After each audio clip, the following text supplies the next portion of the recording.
میں ہوں آپ کا میزبان ڈاکٹر بلند اقبال۔ ناظرین، اب اس پہ ہم شامل کرتے ہیں مختلف سماجی شخصیات کو، سیاسی شخصیات کو، سیلیبریٹیز کو۔ اس وقت جو مہمان شخصیت ہمارے ساتھ موجود ہیں ان کا تعلق صنعت و تجارت سے ہے، اور صنعت و تجارت کے ساتھ سماجی جو خدمت کے کام ہیں وہ بھی انجام دیتے ہیں۔ ایک فاؤنڈیشن ہے جو کہ چلا رہے ہیں، عتیق میر فاؤنڈیشن کے سربراہ اور بانی ہیں، ساتھ ساتھ تاجر رہنما ہیں۔ میرے ساتھ موجود ہیں جناب عتیق میر صاحب۔ السلام علیکم۔ وعلیکم السلام۔ امیر صاحب، آپ کو خوش آمدید کہتے ہیں، بڑا اچھا لگا اور مطلب شکریہ کہ آپ اپنی مصروفیات میں سے وقت نکال کر تشریف لائے۔ آپ کا بھی شکریہ، آپ نے موقع دیا۔ نہیں، تھینک یو سر۔ ناظرین، اس کے علاوہ ہمارے ساتھ قاری فیصل چشتی موجود ہیں اور ہمارے ساتھ شکیل مدنی موجود ہیں، ان سے ہم کلام بھی سنتے رہیں گے۔ میر صاحب سے ہم بات کرنا چاہیں گے۔ میر صاحب، سب سے پہلے تو یہ بتائیں کہ کیسے گزر رہے ہیں رمضان المبارک، کیا شیڈیول ہے، کیا کہنا چاہیں گے اس ماہ مبارکہ کے حوالے سے؟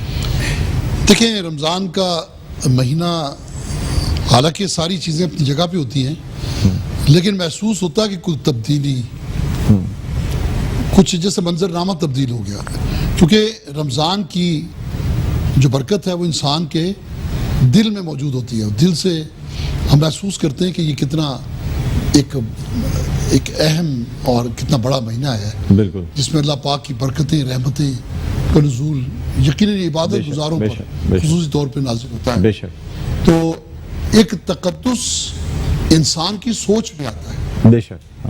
تو اس لحاظ سے میں سمجھتا ہوں کہ جو محسوس کرے کہ یہ مہینہ کیا ہے، اللہ پاک نے کیوں روزے ہم پر فرض کیے، اس کی روح کو اگر سمجھے تو ایک ایک پل حالت عبادت میں ہے، بے شک، ایک ایک پل اللہ کی رحمتیں سمیٹنے میں ہم گزار دیں اگر محسوس کریں۔ لیکن اگر ہم اس سوچ سے ہٹ جائیں تو رمضان سے پہلے والی حالت برقرار رہتی ہے، اور پھر آپ دیکھ رہے ہیں کہ پھر جنہوں نے اپنا کام کرنا ہے وہ تو کر ہی رہے ہیں۔ بالکل۔ تو میں سمجھتا ہوں کہ خواہ تاجر ہوں، سماجی شخصیتیں ہوں یا کوئی بھی ہو، اسے اس مہینے کو کھونا نہیں چاہیے۔ میں سمجھتا ہوں کہ خوش نصیب ہیں وہ لوگ جنہیں زندگی نے ایک بار پھر رمضان عطا کیا، اور بد نصیب ہیں وہ لوگ جنہوں نے اس مہینے کو پایا اور اس میں اور اس سے استفادہ نہیں کیا۔ واہ، تو میں اپنے سننے والوں کو، دیکھنے والوں کو یہی کہوں گا کہ دیکھیے، انتظار ہوتا ہے کہ ماہ رمضان آ رہا ہے اور آج چوتھا روزہ ہے۔ وقت کی تیز رفتاری کو ہم محسوس نہیں کر سکتے، بالکل۔ تو اسی طرح یہ رمضان گزر جائے گا۔ اب پہلا عشرہ ہے، اس کے نصف پہ پہنچ گئے ہیں۔ آج افطار کے بعد پانچویں روزے کی تیاری ہو جائے گی، اور پھر اسی طرح پہلا عشرہ نکل جائے گا، پھر دوسرا عشرہ، پھر تیسرا عشرہ۔ تو میر صاحب، آپ سے جاننا چاہوں گا کہ اب کاروبار کے اوقات کار جو ہیں انہیں تبدیل کر دیا گیا ہے۔ سندھ حکومت کی جانب سے یہ کہا گیا ہے کہ جی اب سحری کے بعد سے آپ کاروبار کرنا شروع کریں، جس کا میں پہلے دن سے آپ سے کہہ رہا تھا کہ ہم لوگوں کو ذرا اوقات کار میں تبدیلی کرنی چاہیے، اور 6 بجے تک صرف کاروبار کی اجازت دی جائے گی۔ کیا کہیں گے سر؟ دیکھیں، اس میں بہت ساری باتیں ایسی ہیں جو فیصلہ کرنے والوں کو، وزارت داخلہ سندھ کو یقیناً اسٹیک ہولڈر سے پوچھنا چاہیے۔ ایک اچھا فیصلہ، جب بھی حکومتیں فیصلہ سازی کا معیار پیدا کرتی ہیں تو گڈ گورننس کے زمرے میں آتی ہیں۔ اگر حکومتوں کے پاس اچھے فیصلے نہیں ہیں تو پھر صحت مند ذہن نہیں ہے، اچھی سوچ نہیں ہے۔ جمعے کی چھٹی ایک بہتر فیصلہ تھا۔ اگر 2 چھٹیاں ناگزیر ہیں تو پھر جمعہ اور اتوار کر دیتے۔ اتوار کی چھٹی ویسے ہماری نفسیات میں موجود ہے، تو اگر کام کرنے کا موقع بھی ہو تو لوگ نہیں آتے۔ اور جمعہ دیکھیے تقریباً 3 بجے لوگ مساجد سے فارغ ہوتے ہیں، نماز جمعہ سے جا کے، بالکل، اور 5:30 بجے عصر کی نماز ہوتی ہے، تو یہ 2.5 گھنٹے کے لیے کیا کاروبار ہوگا؟ یہی سبب ہے کہ جمعہ ویسے ہی ایک چھٹی کا دن ہوتا ہے، کاروبار کا موقع تو ہوتا نہیں ہے۔ پہلے بھی جمعے کو چھٹی ہوا کرتی تھی سر، مجھے یاد ہے اب بھی۔ بالکل، لیکن ابھی یعنی ایک دور میں جمعے کی چھٹی آئی اور اس کے بعد پھر دوبارہ سے جمعے کی چھٹی ختم کر کے اتوار کی چھٹی کی گئی، لیکن میں نے دونوں چھٹیاں دیکھی ہوئی ہیں، اتوار کی چھٹی بھی۔ آپ صحیح کہہ رہے ہیں، بالکل لوگوں کی ڈیمانڈ رہی ہے جمعے کی چھٹی کے لیے، لیکن کچھ انٹرنیشنل چونکہ ہفتہ اتوار پاکستان 3 دن کے لیے کٹ جاتا تھا انٹرنیشنل مارکیٹ سے. سر اب بات یہ ہے کہ اب جمعے کی چھٹی تو کل بھی کر دی گئی تھی, اس کے بعد اب ہفتہ اور اتوار کو بھی چھٹی کر دی گئی نئے نوٹیفیکیشن کے حساب سے, تو اب کیا تاجر حضرات کی جو کاروبار ہیں وہ 3 دن بند رہیں گے اس ہفتے؟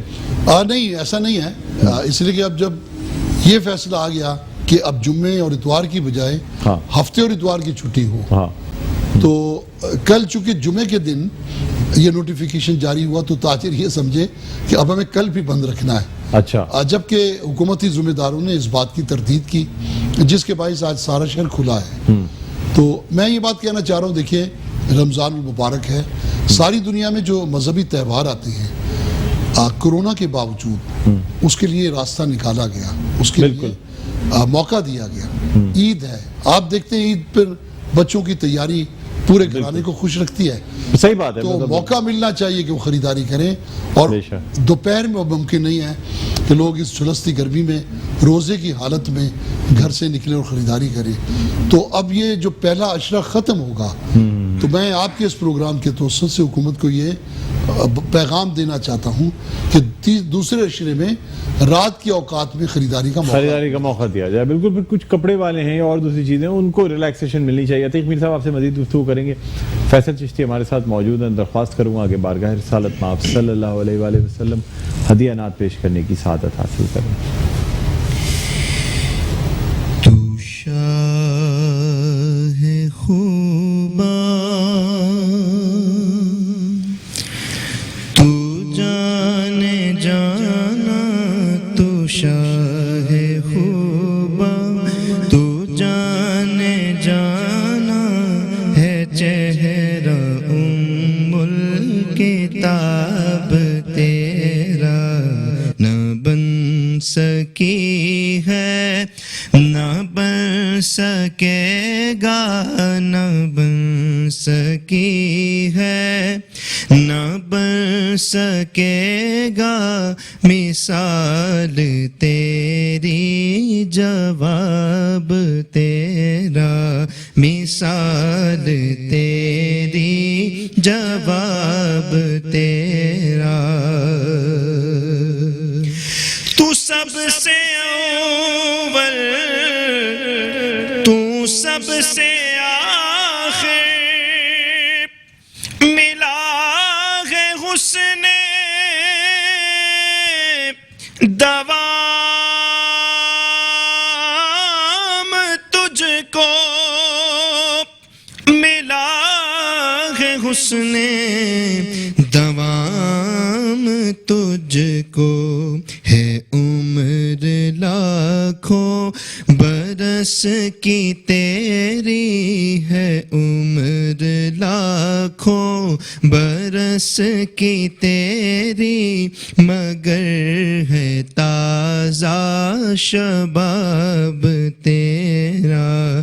نہ بن سکی ہے, نہ بن سکے گا مثال تیری, جواب تیرا. خدا کی غیرت نے ڈال رکھے ہے تجھ پہ 70,000 پردے, ہے تجھ پہ 70,000 پردے, جہاں میں لاکھوں ہی طور بنتے, جہاں میں لاکھوں ہی طور بنتے, جو ایک بھی اٹھتا حجاب تیرا. جی ناظرین, ویلکم بیک. ایک دفعہ پھر آپ کو خوش آمدید کہتے ہیں میٹرو ون نیوز کی ماہ رمضان المبارک کی خصوصی نشریات آباد رمضان کے ساتھ. میں ہوں آپ کا میزبان ڈاکٹر بلند اقبال. سلسلہ ہے کار خیر کا, وہ کام جو لوگوں کی فلاح کے لیے کیے جاتے ہیں, بھلائی کے لیے کیے جاتے ہیں, ان کی بہبود کے لیے کیے جاتے ہیں. ماشاءاللہ کراچی میں ایسے لوگوں کی کمی نہیں ہے جو لوگوں کی مدد کرتے ہیں, یا ایسے اداروں کی بھی کمی نہیں ہے جو مختلف فلاحی کاموں میں بڑھ چڑھ کر حصہ لے رہے ہیں، چاہے علاج معالجے کی بات آئے، لوگوں کو کھانا کھلانے کی بات آئے، ایمبولینس سروس کی بات ہو، یا اور دوسری سروسز، یا جب بچیوں کی شادیاں کرائی جاتی ہیں تو ان کو جہیز دینے کا معاملہ ہو، یہ تمام کام جو ہیں یہ کیے جاتے ہیں. اور کراچی میں بہت سے ایسے ادارے ہیں، انہی میں سے ایک ادارہ جو ہے المصطفیٰ ویلفیئر ٹرسٹ ہے. اور ساتھ ہی ساتھ آپ کو یہ بتاتے چلیں کہ المصطفیٰ ویلفیئر ہاسپٹل بھی اسی المصطفیٰ ویلفیئر سوسائٹی اور ٹرسٹ کے تحت چلایا جاتا ہے. ہمارے ساتھ موجود ہیں المصطفیٰ ویلفیئر ٹرسٹ کے بانی اور چیئرمین، اس کے علاوہ سابق وفاقی وزیر اور نظام مصطفیٰ پارٹی کے سربراہ حاجی حنیف طیب صاحب. السلام علیکم. وعلیکم السلام. حاجی صاحب خوش آمدید کہتے ہیں آپ کو. شکریہ، جزاک اللہ، بارک اللہ. اور ناظرین، اس سے پہلے ہمارے ساتھ یعنی پچھلے ہی سیگمنٹ سے ہمارے ساتھ موجود ہیں عتیق میر فاؤنڈیشن کے بانی اور سربراہ ہیں اور تاجر رہنما عتیق میر صاحب. جی عتیق صاحب ابھی ہمارے ساتھ یہاں موجود ہیں. حاجی صاحب اب آپ سے کچھ گفتگو کرنا چاہیں گے سر. جی جی.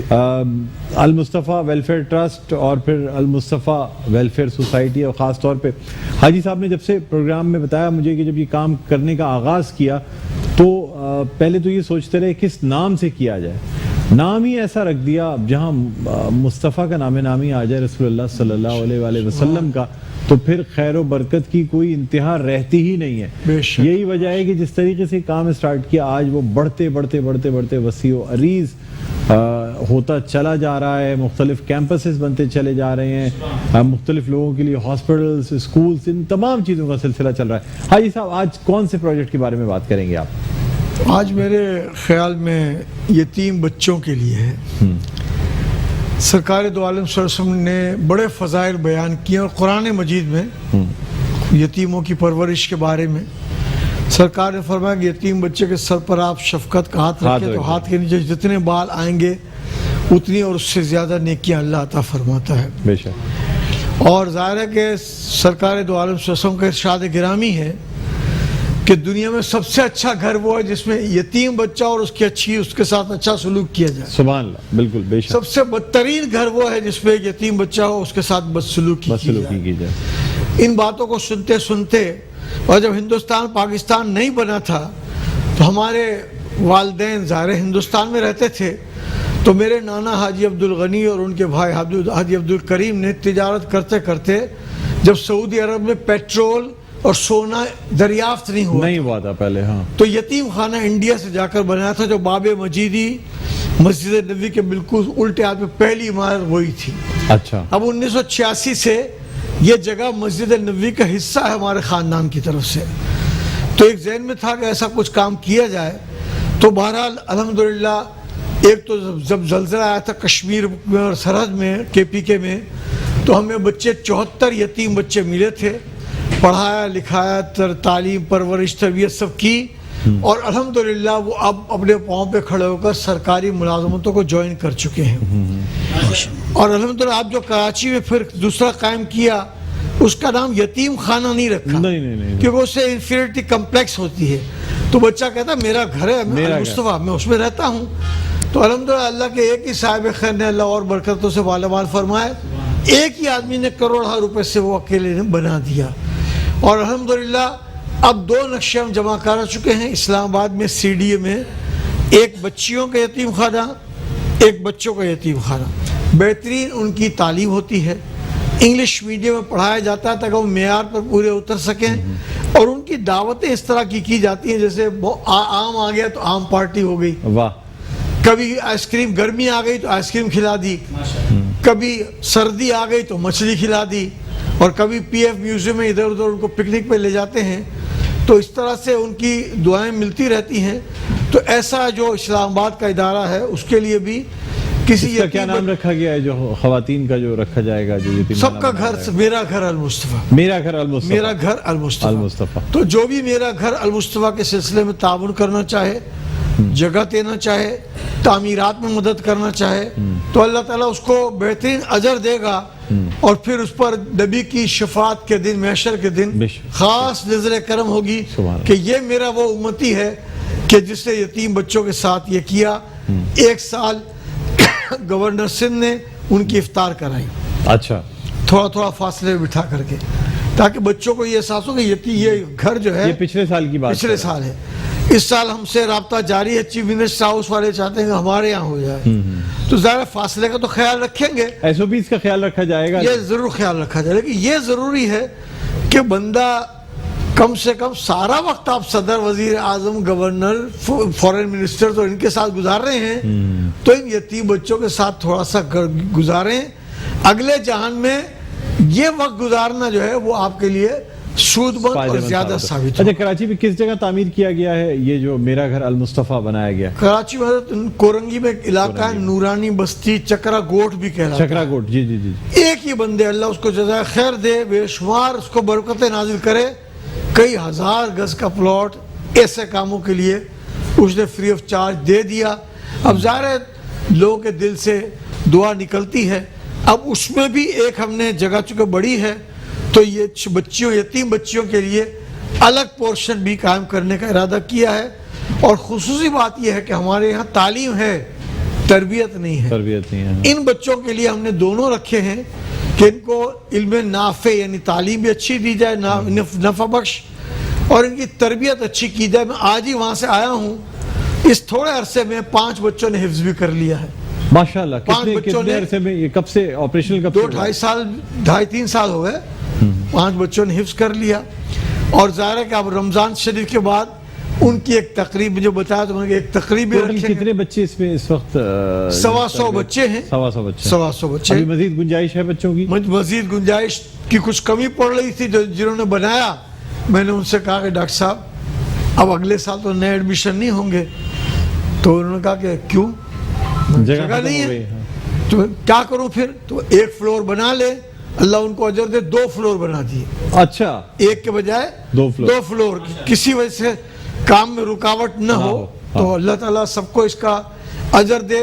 اور میں نے جیسے کل بھی ایک عرض کیا تھا کہ اگر ہمیں اللہ تعالیٰ نے اچھے گھرانے میں، کھاتے پیتے گھرانے میں پیدا کیا ہے تو ہمارا فرض ہے غریب کو دیکھیں، یتیم کو دیکھیں، مسکین کو دیکھیں، بیوہ کو دیکھیں اور ان کی بھرپور بعض دفعہ اللہ تعالیٰ لوگوں کو دے کے آزماتا ہے کہ وہ اس کے دیے ہوئے مال میں سے خرچ کرتے ہیں یا نہیں خرچ کرتے ہیں. اسی طرح کچھ لوگوں سے لے کے آزماتا ہے کہ آیا مشکل وقت میں بھی وہ اللہ تعالیٰ کو یاد کرتے ہیں یا نہیں. عتیق میر صاحب، آپ کی بھی عتیق میر فاؤنڈیشن مختلف فلاحی کاموں میں اس وقت حصہ لیتی ہے. مجھے یاد ہے ہم نے بھی مختلف جو فیملیز ہیں، جو بچیاں ہیں، ایسی بچیاں جو کہ جہیز کی وجہ سے جن کی شادیاں نہیں ہو پاتی، تو اس میں باقاعدہ عتیق میر فاؤنڈیشن کی جانب سے جہیز دیا تھا، کیونکہ عتیق میر صاحب کا اپنا جو کاروبار ہے وہ بھی فرنیچر سے ریلیٹڈ ہے.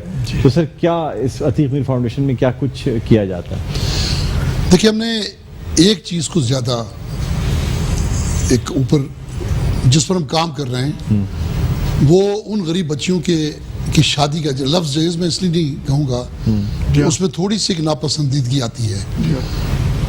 اگر ہم دیکھیں جب ہم بچیوں کو بیاہتے ہیں تو ہم سوچتے ہیں کہ بیٹی کو وہ کچھ دے دیں جو اپنی حیثیت سے زیادہ ہو. لیکن اگر نچلی سطح پہ جائیں، مڈل ٹو لوور، تو ان کے گھروں میں ان کی نیندیں اڑ جاتی ہیں جب بچی کے فرائض سامنے آتے ہیں. شادی کا وقت جب آتا ہے تو ایسے گھروں کا ہم نے سروے کیا، ایسے لوگوں کے حالات کو دیکھا تو ہم نے سوچا کہ کیوں نہ ہم ایک ایسا کام کریں کہ جس غریب گھر میں بھی شادی کا سلسلہ جن کی ہم اب تک پہنچتے ہیں اور درخواستیں دیتے ہیں، ایسے لوگوں کو ہم ضروریات کی تقریباً 40 سے زائد اشیاء وہ ہم ان کو دیتے ہیں. یعنی ایک بچی کے گھر کا ضرورت کا وہ تمام سامان اسے موجود ہوتا ہے سوائے فرنیچر کی. تو اب تک یوں سمجھ لیں ڈاکٹر صاحب کہ ان کے لیے وہ کیا چیز ہے، اس کا اندازہ میرے اس جملے سے آپ لگائیں کہ اگر ہم نے 300 بچیوں کو سامان دیا ہوگا تو شاید کوئی ایسی آنکھ ہم نے نہیں دیکھی جو سامان وصول کرتے ہوئے نم نہ ہوئی ہو. اللہ جس کی آنکھوں سے ہم نے ایک آنسوں کی لڑی نہ دیکھی ہو. انہیں یقین نہیں آتا. کئی بچیاں پوچھتی ہیں کیا یہ سب سامان ہمارا ہے؟ اللہ اکبر. تو میں ایک بات سمجھاؤں، کیونکہ دیکھیں اس بات میں بہت ادارے ہیں اور جیسا آج صاحب نے فرمایا معتبر ادارہ ہو تو لوگوں کے دل میں مدد کا جذبہ ہے. بالکل. قرآن کی آیت ہے کہ تم وہ بہترین امت ہو جو لوگوں کے فائدے کے لیے کام یا لوگوں کی بھلائی کے لیے اتاری گئی ہے. لوگوں کے اندر واقعی یہ جذبہ موجود ہے. صرف وہ لوگ نہیں ملتے وہ ادارے نہیں ملتے جن پر بھروسہ کیا جائے کیونکہ جتنا فراڈ این جی اوز میں ہے میں سمجھتا ہوں شاید کسی اور ادارے میں ہو. بالکل صحیح فرمایا. یہی سبب ہے کہ این جی اوز کے ذریعے یہ دہشت گردی کے واقعات ہوتے ہیں, این جی اوز کے ذریعے بہت سارے غلط مقاصد لوگ حاصل کر رہے ہیں. بالکل. اب حکومت نے سخت ہاتھ رکھا ہے اور رکھنا چاہیے. اب چیزوں کو چیک کیا جا رہا ہے, چیک اینڈ بیلنس کے ساتھ چلایا جا رہا ہے. بالکل. تو میں ایک جو اہم پیغام دینا چاہتا ہوں وہ یہ کہ ہر بشر یہ سمجھے, یعنی یہ میں نہیں کہہ رہا ہوں, یہ کلام پاک کا حکم ہے کہ بشر کے لیے پیدا ہوا ہے. اگر آپ کی زندگی میں انسانیت کی خدمت نہیں ہے تو پھر آپ سمجھیں کہ آپ کی زندگی کا مقصد ہی مقصد کوئی نہیں ہوگا. بالکل. آپ کتنے بھی دولت مند ہوں, آپ دیکھیں آپ کی دولت صرف آپ کے پلک جھپکنے کی دیر میں پرائی ہوتی ہے. بالکل. تو پھر وہ کس کی ہے, کس کام کی, کس کی ہے؟ بے شک بے شک. یقیناً اس کا آپ کو حساب دینا ہے. بالکل. اس دولت میں مستحقین کا حصہ ہے, بالکل. یہ دولت کا حصہ ہے, سرکولیٹ کرنا چاہیے. عتیق میر صاحب آپ سے مزید گفتگو کریں گے. شکیل مدنی صاحب ہمارے ساتھ موجود ہیں. شکیل مدنی صاحب, آج سعید ہاشمی صاحب کی یاد بھی آ رہی ہے اور ان کی ایک مشہور زبان زد عام جو نعت ہے لم یاتی, اس کی میں آپ سے جی آپ سے درخواست کروں گا. جی بالکل. ان کو یہ ٹریبیوٹ بھی ہے. اللہ تعالیٰ ان کو ان کے درجات کو بلند فرمائے, بلند درجات عطا کرے. اللہ تعالیٰ ان کو جنت الفردوس میں ہم سب دعا گو ہیں. اور یہ ایک طریقے سے ان کو بھی خراج عقیدت پیش کرتے ہیں نعت شریف کے ساتھ. دھار میں